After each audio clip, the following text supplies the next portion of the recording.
O programa Band Entrevista está de volta com a sequência de conversa com os candidatos a prefeito de São Luís.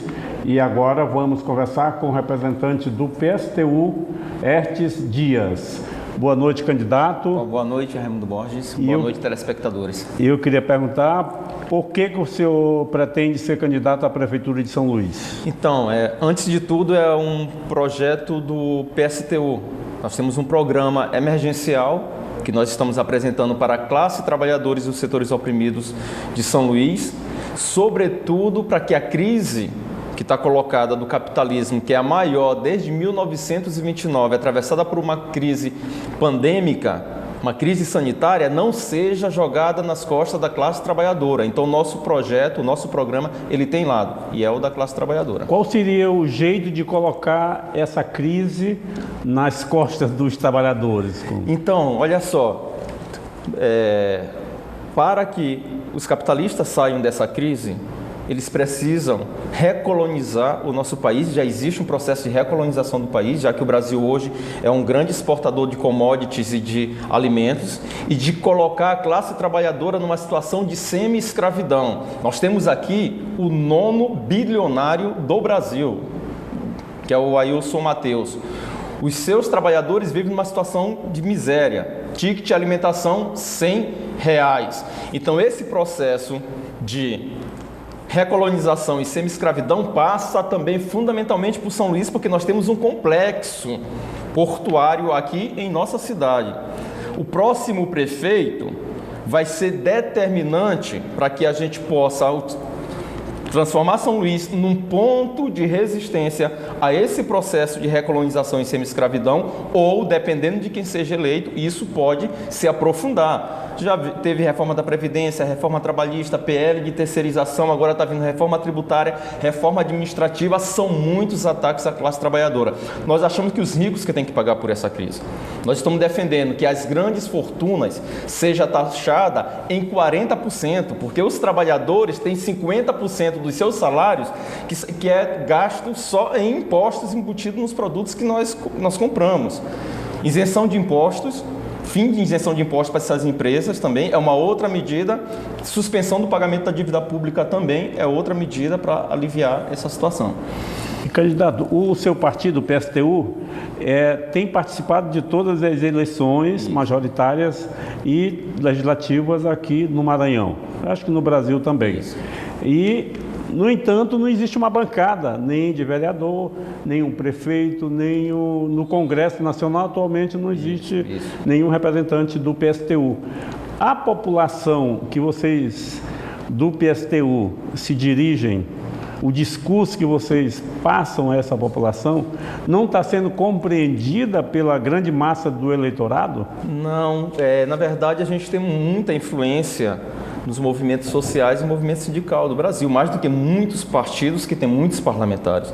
O que acontece é que nós não aceitamos dinheiro de empresas e de empresários, porque nós queremos manter a nossa independência de classe. Quem mantém o nosso partido são os nossos militantes com as suas contribuições.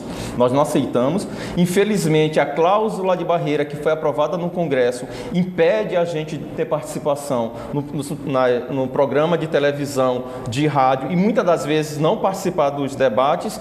Nós estamos na frente do PT e do PCdoB em São Paulo. Nós estamos à frente do PSOL no Rio de Janeiro. Nós estamos à frente do PSOL em Minas Gerais. O que vai acontecer? Quando começar o processo eleitoral em rádio e televisão, os nossos candidatos sumirão. E tem um velho ditado que diz: quem não é visto não é lembrado. Então não é porque as pessoas não acreditam no que a gente fala, é porque a possibilidade de apresentar isso é muito pequena. O senhor é professor do ensino médio? Isso. E a sua plataforma de candidato para a educação em São Luís, em meio a uma crise da pandemia, na qual os alunos estão fora da sala de aula e ninguém sabe quando vai voltar, nem em São Luís, nem no Brasil, nem no mundo. Ainda está nesse dilema de volta, não volta, até quando, 2020 ou 2021. E como é que você está preparando-se para disputar uma prefeitura e caso seja eleito? Qual é a sua iniciativa nessa área de educação? Boa pergunta. Olha só, os professores é uma das categorias mais criminalizadas que tem no Brasil e também aqui em São Luís, né?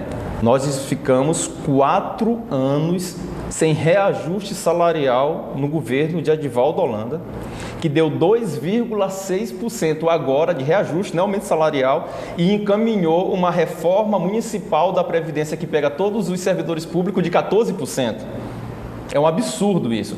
O que nós estamos defendendo? Que seja destinado 30% do orçamento municipal para o desenvolvimento e manutenção da educação pública, 6% para a educação inclusiva, respeito ao Estatuto dos Educadores.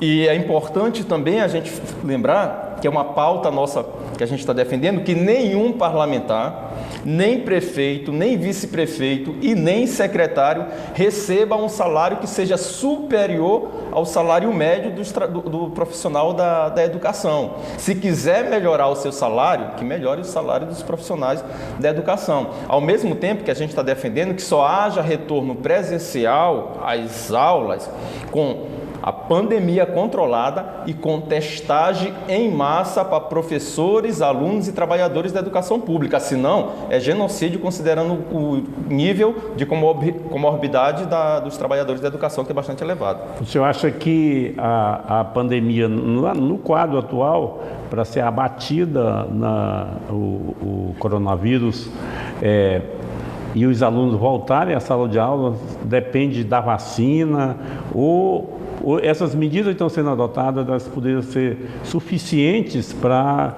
que desse essa segurança necessária ao aluno e ao professor na sala de aula? Não, elas são insuficientes. O que aconteceu é que os prefeitos e governadores que antes se opunham à política genocida de Bolsonaro, é muito importante dizer que o processo de recolonização e semi-escravidão tem a ver com Bolsonaro. Sem ele ser derrotado, a gente não vai conseguir vencer esse projeto.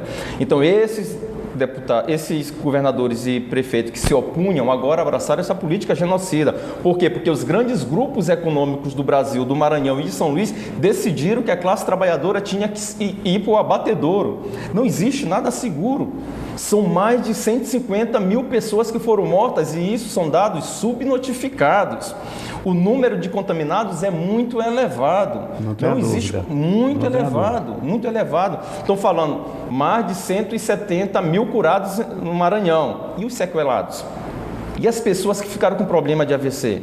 E as pessoas que ficaram com problema com dependência de diálise para o resto da vida? E as pessoas que ficaram com problema cardíaco? Retorno das aulas no momento desse é genocídio. O que a gente defendeu? Se tivesse 4 meses de isolamento total com renda para todos os trabalhadores, a gente teria controlado essa pandemia. Candidato, eu vou solicitar um pequeno intervalo e logo em seguida voltaremos a discutir essas questões que você levantou e outras mais. O Band Entrevista está de volta e dando continuidade à nossa conversa com o candidato do PSTU, Estes Dias. Isso. Na área de saúde, candidato, qual é a sua proposta definitiva? Que a gente tem muitos problemas aí a serem solucionados, desde da área lá, da base até nas áreas mais complexas. Esse é um debate muito importante. Como todo serviço público, a gente acha que a educação não pode ser mercantilizada. Doença não pode ser transformada em fonte de renda. Nós vamos acabar com as filas duplas na saúde pública do município de São Luís, incorporar os hospitais privados e laboratórios ao SUS. Por quê? Porque o dinheiro do SUS é aplicado na educação, na saúde pública apenas 46%.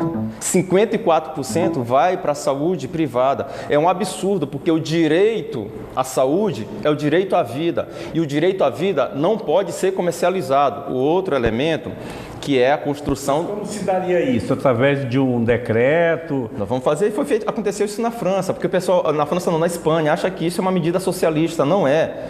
Na Espanha, quando teve a pandemia, entrou numa situação grave, o que o Estado fez? Incorporou todos os hospitais privados. Todos os hospitais privados. Aqui está acontecendo o inverso. O SUS, em um período de 10 anos, perdeu mais de 30 mil leitos em todo o país. E os prefeitos e governadores acabam alugando leito de hospitais privados para atender a demanda pública. E isso é um absurdo, isso é uma forma de sangrar verbas públicas para a iniciativa privada. Então nós vamos estatizar, para ser bem claro, estatizar todos os grandes hospitais privados de São Luís. Transporte coletivo, o que o senhor pretende fazer para melhorar o atendimento a esse imenso contingente de trabalhadores que necessitam do transporte público, principalmente uma cidade que só tem um único sistema de transporte, que é o ônibus? Isso, então olha só, primeiro nós vamos fazer a mesma coisa, é reativar a Companhia Municipal de Transporte, estatizar o sistema privado. E quem vai bancar o sistema público, quem vai subsidiar, são os grandes empresários, porque os trabalhadores geralmente pegam ônibus para ir para o trabalho. Se é para ir para o trabalho, quem tem que subsidiar são os empresários. Acontece o inverso. A prefeitura entregou o sistema público de transporte à iniciativa privada e subsidia com 20 milhões de reais. É um absurdo isso. E aqui está o impasse aqui da reforma do terminal da Praia Grande. Eles estão se negando, inclusive, eles parecem uma terra sem lei. Então a gente vai estatizar o sistema público.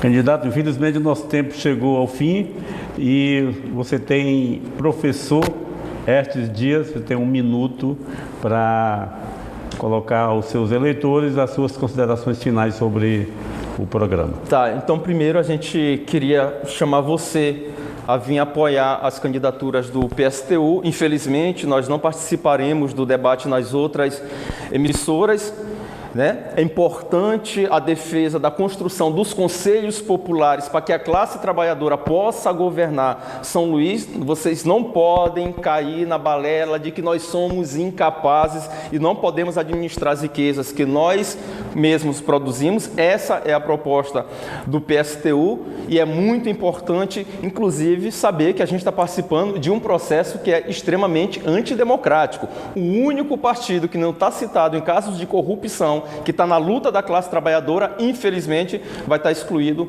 do processo de participação na televisão e na rádio. E queria agradecer pelo espaço. Ok, professor Estes Dias, obrigado pela sua participação aqui no Band Entrevista. E a você, telespectador, eu convido a assistir esse programa a partir das 18h50 no próximo sábado. Muito obrigado e boa noite. Boa noite.